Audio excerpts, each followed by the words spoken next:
आपने कई बार लोगों को ऐसा कहते हुए सुना होगा कि महिलाओं को कभी कोई राज की बात नहीं बतानी चाहिए क्योंकि उनके पेट में कोई बात नहीं टिकती।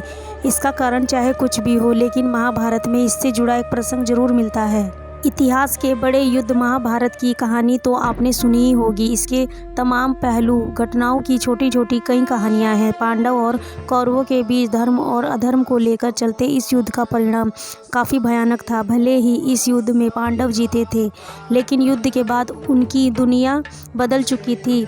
धर्मराज युधिष्ठिर और सर्वश्रेष्ठ धनुर्धर अर्जुन सहित कई योद्धाओं ने इस युद्ध में छल कपट का सहारा किया। 18 दिनों तक चलने वाले युद्ध महाभारत में हर दिन कुछ न कुछ विशेष घटित हुआ, जो लोगों के लिए आज भी शिक्षा, संदेश और उपदेश की तरह है।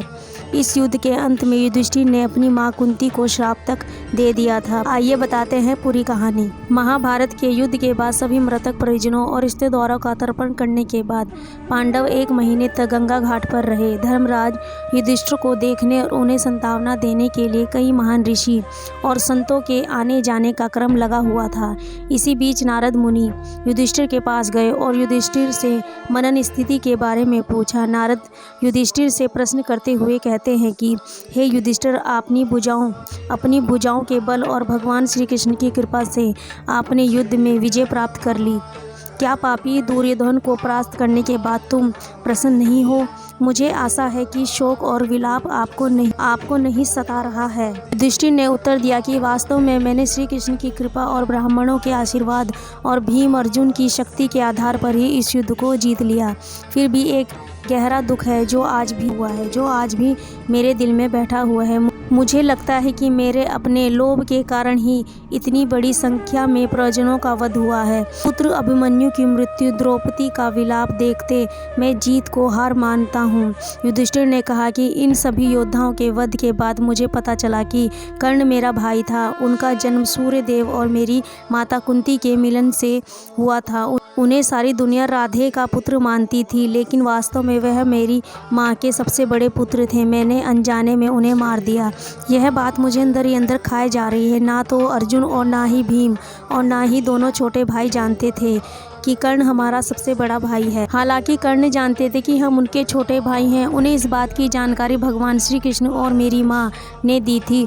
दुर्योधन के साथ उनके घनिष्ठ संबंधों के कारण वह हमारे पक्ष से नहीं आ सके।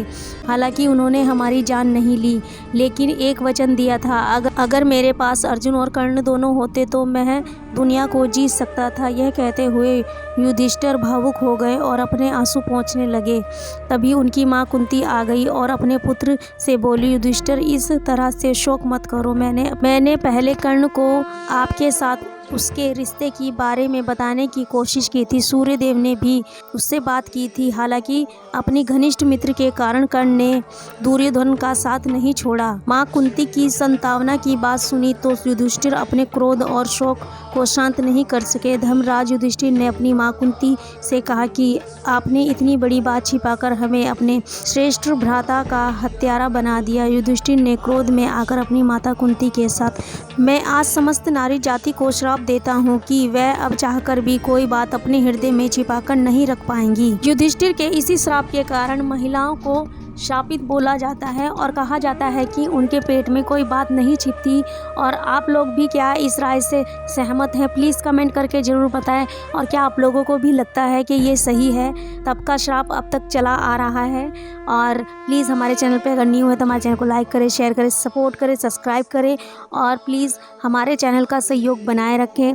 और महादेव आप सभी के कष्ट दूर करेंगे। हर हर महादेव।